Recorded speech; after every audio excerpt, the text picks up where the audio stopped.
आजकल पता नहीं क्यों मेरे ऑडियो पे नोटिफिकेशन बहुत ज़्यादा लेट जाती है और इसलिए बड़ी वीडियो बनाने का मेरा मन ही नहीं करता, क्योंकि मैं इतना ज़्यादा मेहनत करती हूँ। कम से कम मुझे एक वीडियो बनाने में ना 5-6 दिन लगते हैं। फिर उसके बाद मैं उसको अपलोड करती हूँ और काट छाट भी करनी पड़ती है, और मैं देखती हूँ कि मेरे 5-6 व्यूज़ भी नहीं जा रहे हैं, और या तो कुछ प्रॉब्लम हो रही है क्या।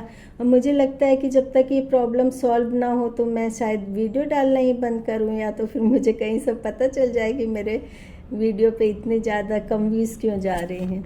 क्या बोलूँ, बताने जल्दी? नहीं नहीं, बस इतना ही काफी ठीक है, इतने okay. Hello everyone, welcome to my YouTube channel. तो आप सभी को रामनवमी की ढेर सारी शुभकामनाएं। और आज के दिन हमारे प्रभु श्री रामचंद्र जी का प्राकट्य हुआ था, और इस पावन अवसर में सभी मंदिरों में रामचंद्र जी के प्राकट्य का भव्य आयोजन होता है। बधाई गीत गाए जाते हैं एवं मंदिर असंख्य दीपों के उजाले से जगमगा उठते हैं। तो गाइस, हमारे जीवन में चिंतन, ध्यान, योग एवं मन को एकाग्र करने के लिए भजन का बहुत ज़्यादा महत्व होता है। एवं भजन या फिर देवी गीत लिखते समय लेखक संपूर्ण भक्ति में डूब करके एक एक शब्द भक्ति से उत्प्रोत होकर के लिखते हैं, और ठीक उसी प्रकार से भजन गायक भजन गाते वक्त अपने भजन की गायकी से श्रोताओं को मंत्रमुग्ध कर देते हैं। ऐसे ही मशहूर गायक नरेंद्र चंचल जी, जो कि अब इस दुनिया में नहीं है, लेकिन उनके धार्मिक भजन एवं गाने आज भी हर दिल को अजीज हैं। और नरेंद्र चंचल जी 16 अक्टूबर 1940 से लेकर के 22 जनवरी 2021 तक एक विश्व प्रसिद्ध गायक थे। नरेंद्र चंचल जी का जन्म 16 अक्टूबर 1940 को अमृतसर, पंजाब के भारत में हुआ था।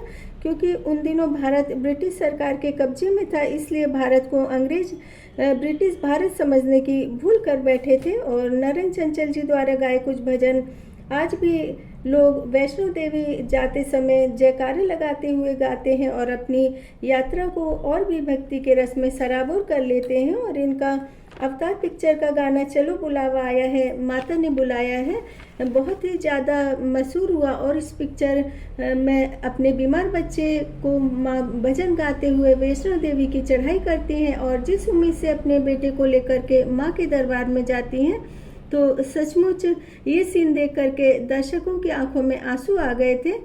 तो मैं सभी बच्चों से कहना चाहूँगी कि माता पिता आपकी परवरिश, आपकी एजुकेशन के लिए बहुत कष्ट उठाते हैं, और आपको उन कष्टों का एहसास भी नहीं होने देते हैं। तो आप लोग भी इस अमूल्य जीवन को माता पिता की धरोहर समझ करके सहेज करके रखें।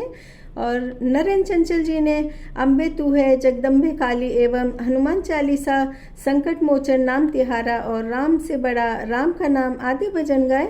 और नरेंद्र चंचल जी उस दौर के भजन गायक थे कि उस वक्त इनके भजनों का गाने का अंदाज, इनकी आवाज़ और गायकों से एकदम अलग थी। और ये माता के जागरण में भजन गाते थे, तभी इनको फिल्मों में भी काम मिलने लगा।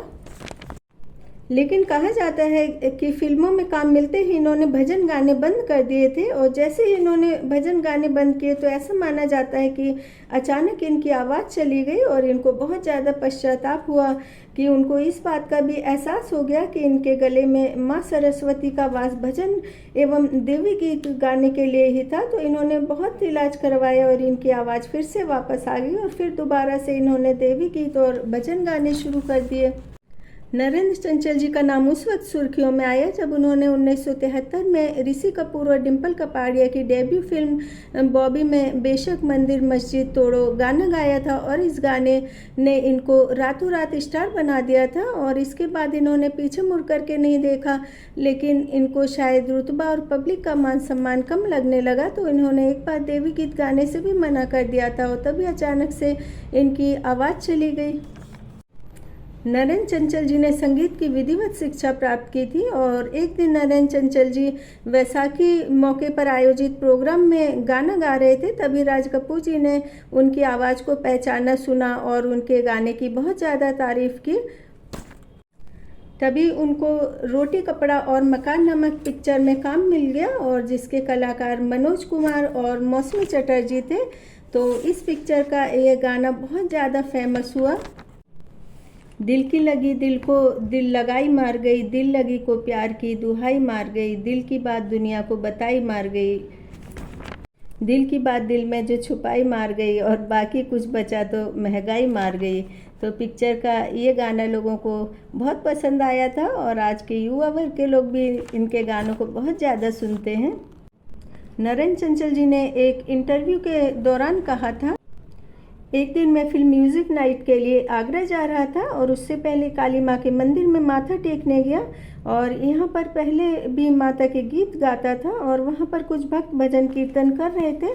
तो उन्होंने मुझसे कहा कि आप भी भजन गाओ। तो मुझे उस वक्त दौलत शोहरत का ऐसा नशा चढ़ा कि मैंने तबीयत खराब होने का बहाना बनाया और बिना भजन गाए ही वहाँ मंदिर से वापस लौट गया। लेकिन दुर्भाग्य से ऐसा चमत्कार हुआ कि उसी रात मेरी आवाज़ चली गई। मुझे समझ आ गया कि माता रानी ने मेरी गलती और अहंकार की मुझे सज़ा दे दी है और काफ़ी दिनों तक उनकी आवाज़ नहीं आई। उनका इलाज चलता रहा और जब वो ठीक हो गए तो उन्होंने फिल्मी गानों को अलविदा कह दिया। और आशा पिक्चर का गाना तूने मुझे बुलाया शेरा वालिए, इनका गाना बहुत ज़्यादा ही भक्तों को पसंद आता था।